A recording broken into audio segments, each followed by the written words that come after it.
Morning students, class 11 Hindi medium chemistry topic हमारा hydrocarbon का चल रहा है। हाइड्रोकार्बन आपको पता है, पिछले अपन ने एल्केन की बात की थी हाइड्रोकार्बन में, और एल्केन के बाद में एल्केन की जनरल प्रॉपर्टीज, समावयवता, नामकरण वगैरह पढ़ चुके हैं। और आज के वीडियो लेक्चर में हम बात करेंगे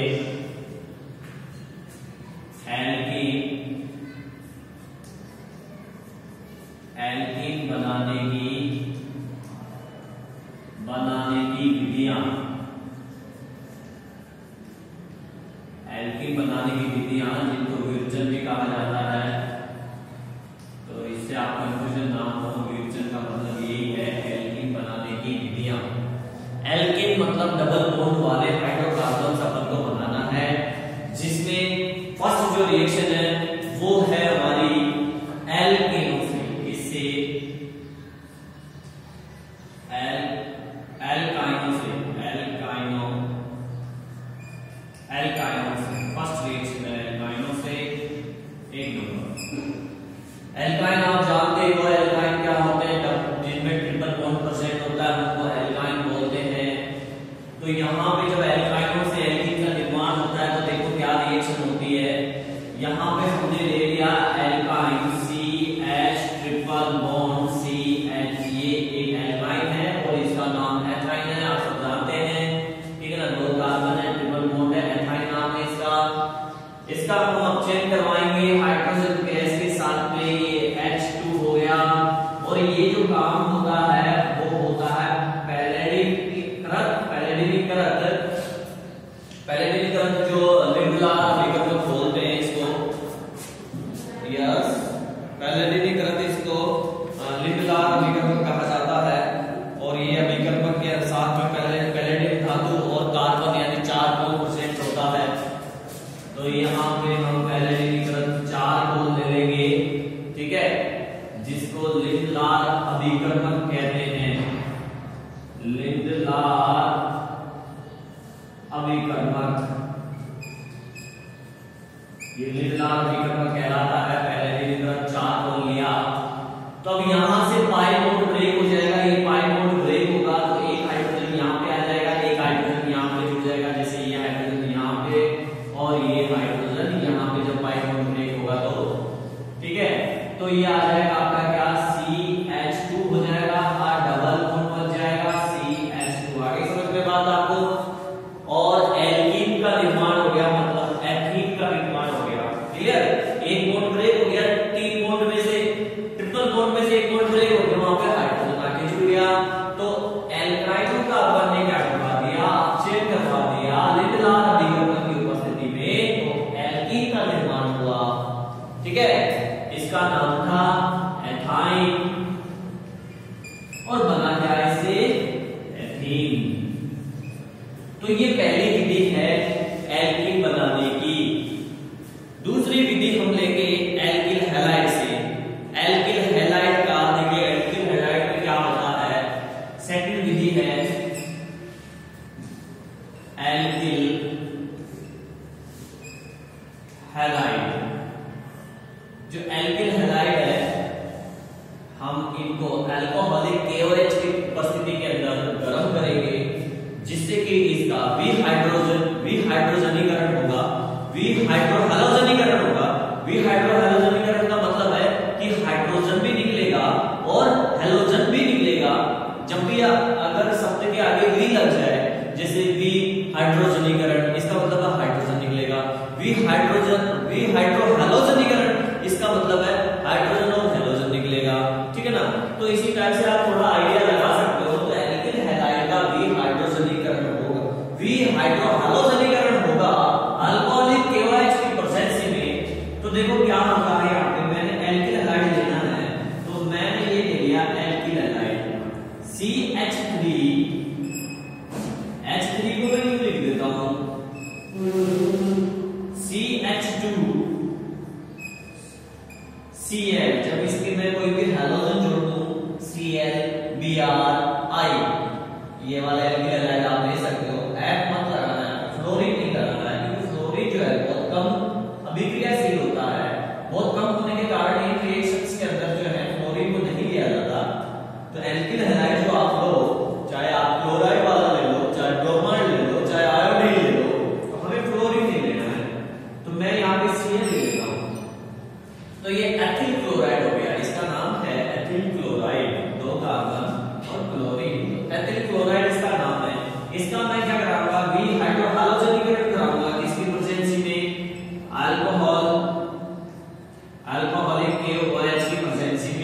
गर्म करेंगे इसमें, तो इसमें से हाइड्रोजन और हैलोजन रिमूव हो जाएगा, यानी HCl निकल जाएगा। यहाँ से आप देख सकते हैं ये HCl निकल गया, तो ये बॉन्ड हाफ, ये बॉन्ड हाफ, यहाँ पे डबल बॉन्ड बन जाएगा, तो क्या हो जाएगा ये CH2 डबल बॉन्ड CH2।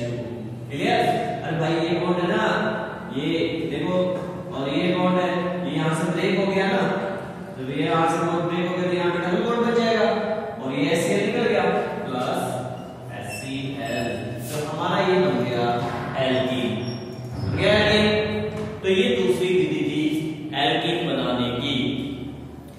इसमें अगर हम बात करें रिएक्टिविटी ऑर्डर की बात करें अगर हम इसमें कि कौन सबसे ज्यादा रिएक्टिविटी, किसका सबसे ज्यादा रिएक्टिविटी ऑर्डर होता है, तो मैं आपको इसमें ऑर्डर पे बता दूं कि कौन सा हैलोजन यहाँ पे सबसे ज्यादा क्रियाशील होगा। तो क्रियाशील का ऑर्डर ये है, देखो आयोडीन सबसे ज्यादा, फिर होगा ब्रोमीन, और फिर होगा क्लोरीन, और फ्लोरीन तो आपको लेना ही नहीं है, ठीक है कि? तो ये रिएक्टिविटी ऑर्डर है, ये सबसे ज्यादा एल्किल जो आयोडाइड होगा सबसे ज्यादा क्रियाशील होगा, एल्किल ब्रोमाइड उससे कम होगा, एल्किल क्लोराइड उससे थोड़ा कम होगा। और कौन सा एल्किल ज्यादा क्रियाशील होगा, उसमें अगर बात करें कि कौन सा एल्किल ज्यादा क्रियाशील होगा, तो इसका ऑर्डर क्या होगा, तो इसका ऑर्डर होगा 3 डिग्री, फिर 2 डिग्री, और फिर 1 डिग्री ज्यादा, तो ये सबसे ज्यादा क्रियाशील होगा, फिर ये कम, फिर ये कम। ये एल्किल हैलाइड का ऑर्डर है। एल्किल हैलाइड का मतलब ये देखो CH3 CH2X, ये 1 डिग्री हैलाइड है, ठीक है ना। और जैसे कि मैं एक और लूं CH3 CH CH3, ये 2 डिग्री हैलाइड है, ठीक है नहीं? 3 कार्बन है, तो इसमें भी 3 कार्बन, 3-4 कार्बन डाल देते हैं, 3 डिग्री हैलाइड है, CH3 C CH3 CH3 CHX, ये 3 डिग्री हैलाइड है, 3 डिग्री कार्बन पे हैलोजन है, ये 2 डिग्री कार्बन पे हैलोजन है, और इसमें हम कार्बन बढ़ा देते हैं, समान कार्बन कर लेते हैं ताकि हमें ऑर्डर निकालने में आसानी हो। और ये 1 डिग्री कार्बन है, तो ये 1 डिग्री हैलाइड है, ये 2 डिग्री हैलाइड है, और ये 3 डिग्री हैलाइड है, और तीनों में कार्बन की संख्या समान है, तो ऐसी तीनों में 1 2 3, और इसमें 1 2 3 4 है, तो इसमें एक और बढ़ा देते हैं, ठीक है? तीनों में कार्बन की संख्या समान है, तो ऐसी कंडीशन में कौन सा ज्यादा क्रियाशील होगा, ये ऑर्डर है। 3 डिग्री सबसे ज्यादा, फिर 2 डिग्री, फिर 1 डिग्री, यानी ये सबसे ज्यादा क्रियाशील है, फिर ये कम है, ये कम है, ठीक है? आई बात समझ में?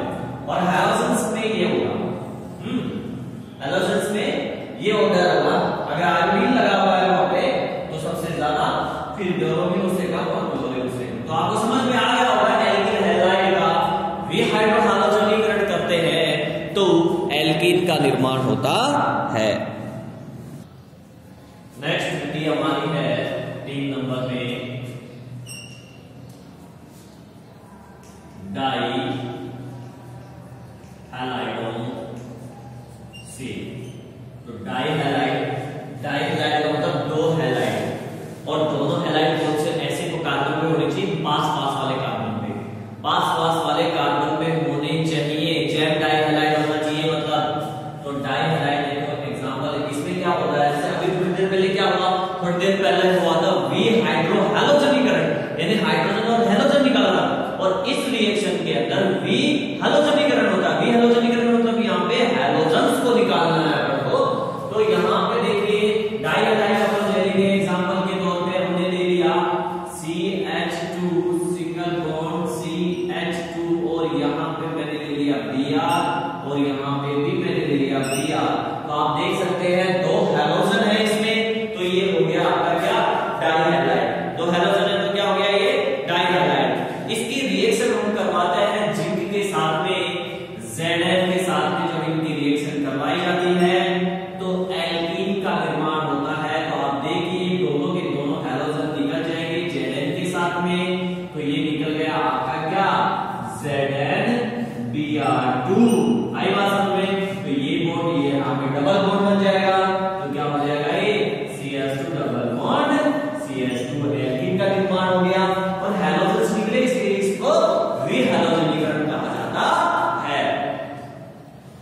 ठीक है, समझ में आ गया।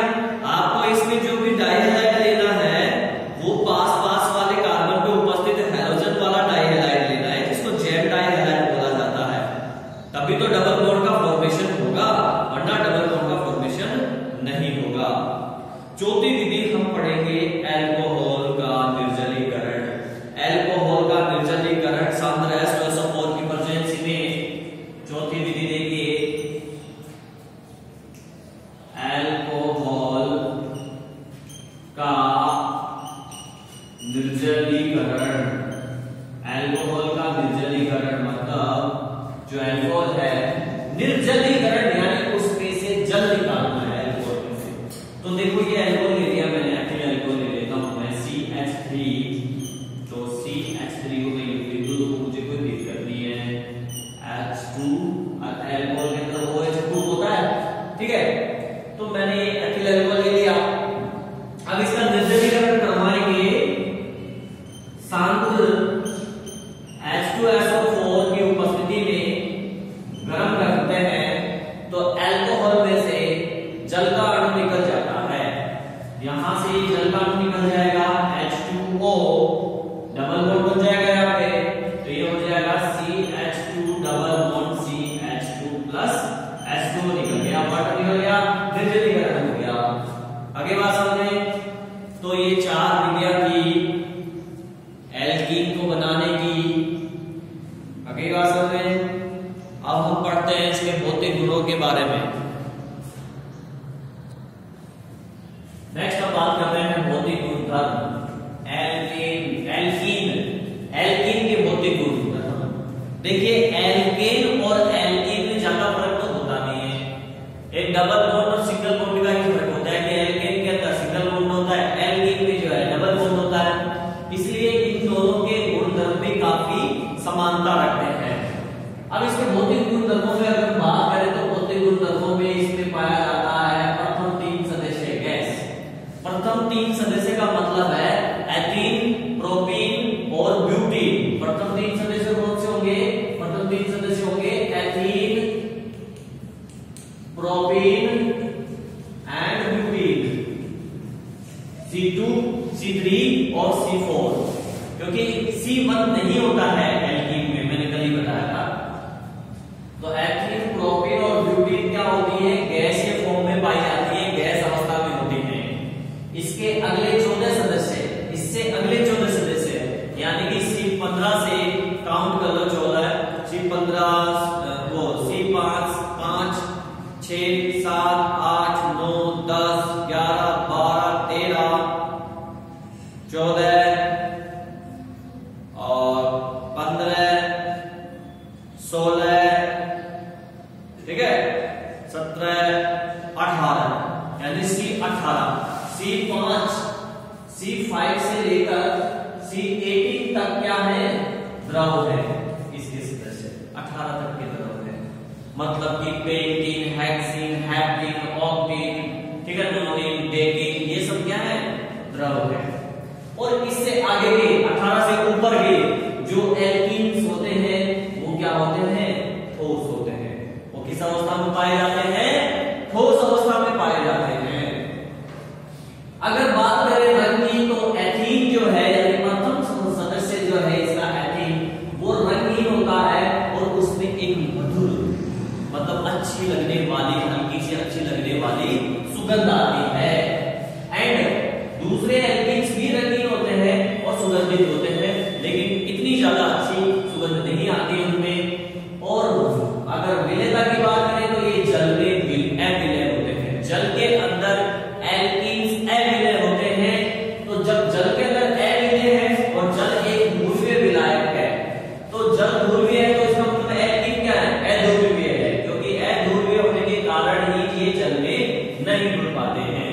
तो फिर किसमें घुलते हैं?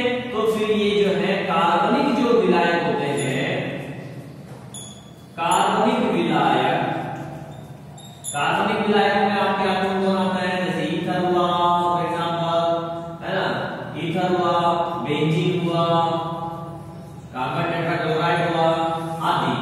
इन कार्बनिक विलायकों के अंदर एल्कीन्स जो होती हैं वो विलय होती हैं, घुल जाती हैं।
रासायनिक गुणधर्म यानी एल्कीन किससे क्रिया करके क्या बनाते हैं, तो इसमें फर्स्ट जो रिएक्शन है हमारी फर्स्ट अभिक्रिया है डाइहाइड्रोजन का संयोजन, यानी हाइड्रोजन का संयोजन बोल दीजिए, हाइड्रोजन का संयोजन, मतलब हाइड्रोजन का सहयोग करवाएंगे, हाइड्रोजन आगे जुड़ेगा इसमें।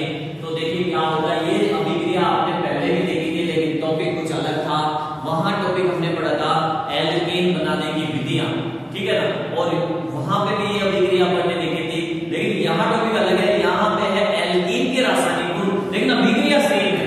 तो देखिए यहाँ पे अपन ने लिया एल्कीन के रासायनिक गुण पढ़ रहे हैं, तो हमने यहाँ पे एल्कीन ले ली CH2 डबल बॉन्ड CH2, ये एल्कीन है, और हाइड्रोजन गैस इसके हाइड्रोजन गैस के साथ इसका अभिक्रिया करवाएंगे H2, ये काम होगा निकल उत्प्रेरक की उपस्थिति में 373 केल्विन टेंपरेचर पे। तो यहाँ पाई बॉन्ड ब्रेक हो जाएगा, ये पाई बॉन्ड ब्रेक होगा, एक हाइड्रोजन यहाँ जुड़ जाएगा, एक हाइड्रोजन यहाँ आ जाएगा और एक हाइड्रोजन यहाँ पे आ जाएगा, तो क्या हो जाएगा ये CH3 सिंगल बॉन्ड CH3। तो एल्कीन किस में कन्वर्ट हो गई, एल्केन में कन्वर्ट हो गई। आगे बात समझ में, तो ये आपका हाइड्रोजन का संयोग हो गया रासायनिक गुणधर्म में, किसके रासायनिक गुणधर्म में, एल्कीन के। सेकंड अभिक्रिया है हैलोजन का संयोजन, इसका संयोजन हैलोजन का संयोजन। दूसरी अभिक्रिया हैलोजन का संयोजन। अब हैलोजन आप जानते ही हो, Cl जैसे Cl है, Br है, I है, तो मोस्टली अपन ये लेंगे जो ज्यादा अभिक्रियाशील होता है, ठीक है, तो मैं यहाँ पे Br ले लेता हूँ, हैलोजन का संयोग करेंगे, ऐसी कुछ अभिक्रिया होगी जैसे H2 का संयोग हुआ है, वैसे ही H2 की जगह क्या ले लेंगे, हैलोजन ले लेंगे, उत्प्रेरक चेंज हो जाएगा। जैसे मैंने ये लिया alkene CH2 double bond CH2, ठीक है ना, हैलोजन का संयोग कर रहे हैं मतलब हैलोजन के साथ अभिक्रिया, तो हैलोजन के साथ अभिक्रिया के लिए मैंने ले लिया Br2, तो Br2 ये लीजिए Br2 हो गया, ठीक है। ये अभिक्रिया होती है कार्बन टेट्राक्लोराइड की उपस्थिति में, कार्बन टेट्राक्लोराइड से Cl4, यहां से पाई बॉन्ड ब्रेक होगा, ये यहां आ जाएगा, एक Br यहां पे आ जाएगा, तो ये बन जाएगा आपका क्या CH2 Br एंड Br। अगली बात समझें, अभी थोड़ी देर पहले ये अभिक्रिया मैंने उल्टी करी थी, यहां से ये बनाया था, जब इसकी बनाने की विधियां पढ़ी थी वहां पे अपन ने क्या किया था, डाई हैलोजन लिया था, और डाई हैलोजन से अपन ने एल्कीन का निर्माण किया था, ये कुछ अभिक्रिया हुई है, ठीक है ना, कि यहाँ अपन ने डाई हैलाइड बनाया है, तो डाई हैलाइड बनाया है किससे, एल्कीन से, और वहां पे क्या किया था, डाई हैलाइड से एल्कीन बनाया था। तो ऐसे आप याद रख सकते हो, सिंपली आसान सूची अभिक्रिया को अपन ने उल्टा किया, लेकिन कैटलिस्ट यानी उत्प्रेरक यहाँ पे चेंज हुआ है, ये चीज ध्यान रखना। तो ये हो गया हैलोजन का संयोजन, हैलोजन आगे इसमें ऐड हो गया और यहाँ पे एल्किल हैलाइड का निर्माण हुआ, डाई हैलाइड जो की। नेक्स्ट हमारी अभिक्रिया है 3 नंबर इंपॉर्टेंट अभिक्रिया है, और यहाँ पे हाइड्रोजन और हैलोजन दोनों का संयोजन होगा, इसलिए इसको हाइड्रोजन हैलाइड का संयोजन कहेंगे, हाइड्रोजन हैलाइड का संयोजन। अब देखिए यहाँ पे क्या होता है, सिंपली मैं सबसे पहले एक सिंपल एग्जांपल आपको समझा देता हूं कि अपन को एल्कीन लेनी है, ठीक है, ये एल्कीन हो गई डबल बॉन्ड CH2 एल्कीन, कोई दिक्कत नहीं, एथीन इसका नाम है, और इसका हाइड्रोजन हैलाइड का मतलब होगा जैसे HCl HBr HI, hydrogen chloride, hydrogen bromide, hydrogen iodide. HF अपन लेंगे नहीं क्योंकि फ्लोरीन कम क्रियाशील है बहुत, इसलिए हमने यहाँ पे ले लिया फॉर एग्जांपल के लिए HBr, ले लिया HBr। आगे बात समझे, तो पाई बॉन्ड ब्रेक हो जाएगा, और पाई बॉन्ड यहाँ पे डबल बॉन्ड में एक सिग्मा एक पाई होगा, आपको पता है, पाई बॉन्ड ब्रेक होगा तो एक चीज यहाँ आके जुड़ जाएगी और एक चीज यहाँ जुड़ जाएगी, एक परमाणु, तो ये क्या हो जाएगा आपका CH3 हो जाएगा, और ये CH2 Br एल्किल हैलाइड का निर्माण हो जाएगा। किसका निर्माण हो जाएगा? एल्किन से एल्किल हैलाइड बन गया। हैलाइड सिंपल सी बात है, एकदम सिंपल चीज है कि एल्किन लिया एल्किल हैलाइड बन गया, हाइड्रोजन हैलाइड का संयोग हो गया। ठीक है, यहाँ पे मैंने एथिल लिया तो यहाँ पे क्या बन जाएगा? एथिल ब्रोमाइड बन जाएगा। ठीक है, लेकिन अगर मैं यहाँ पे प्रोपीन ले लेता हूं, यहाँ पे अगर मैं प्रोपीन ले लेता हूं, तो ध्यान दें, आप इंपॉर्टेंट चीज आ रही है, CH3 CH double bond CH2, ये प्रोपीन है और हमने इसकी क्रिया करवाई HBr। अब क्या होता है, तो यहाँ पे जो सवाल ये होता है कि ये जो H है वो इस कार्बन पे आके जुड़े या इस कार्बन पे जुड़े, ये Br किधर जाके जुड़ेगा, ऐसे कैसे जोड़ देंगे? तो ये क्या होता है, इसके लिए जो है मार्कोनिकॉफ एक साइंटिस्ट थे, उन्होंने एक नियम दिया और वो नियम क्या था? मार्कोनिकॉफ का नियम क्या था, मैं आपको बताने जा रहा हूं। मार्कोनिकॉफ नियम के अनुसार हैलोजन परमाणु उस कार्बन परमाणु पे जाके जुड़ता है जिसपे हाइड्रोजन की संख्या कम होती है। मार्कोनिकॉफ का नियम क्या है? मार्कोनिकॉफ का नियम ये है कि जैसे एसिमेट्रिकल एल्कीन हो तो, या प्रोपीन लिया मैंने यहाँ पे, तो ऐसी कंडीशन में हैलोजन परमाणु उस कार्बन परमाणु पे जाएगा जहां पे हाइड्रोजन की संख्या कम है। तो आप इन दोनों में से बताइए हाइड्रोजन की संख्या किस पे कम है? इस पे कम है, तो हैलोजन यहाँ पे आके जुड़ेगा। यही मार्कोनिकॉफ का नियम है।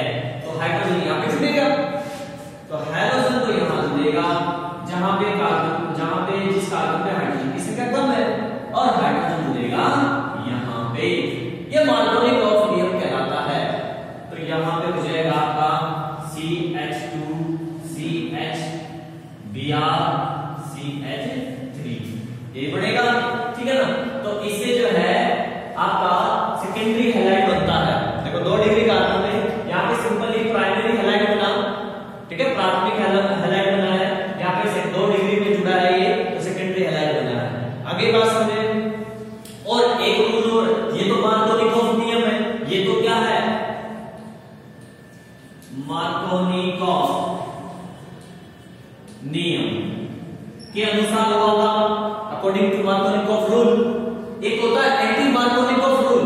अगर इसी अभिक्रिया के अंदर मैं पेरोक्साइड की प्रेजेंस ले लूं, पेरोक्साइड की उपस्थिति ले लूं, तो ये एंटी मार्कोनिकॉफ नियम हो जाता है। और एंटी का मतलब होता है विपरीत, यानी यहां जो काम हुआ है वो क्या हो जाएगा? उल्टा हो जाएगा। कब? पेरोक्साइड की उपस्थिति में। तो ये अभिक्रिया देखिए आप, एंटी मार्कोनिकॉफ नियम लग रहा है यहाँ पे, एंटी मार्कोनिकॉफ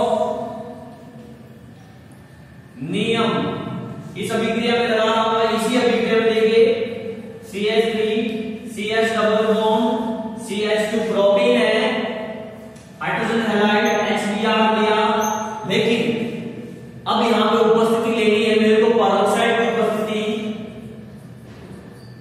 पेरोक्साइड।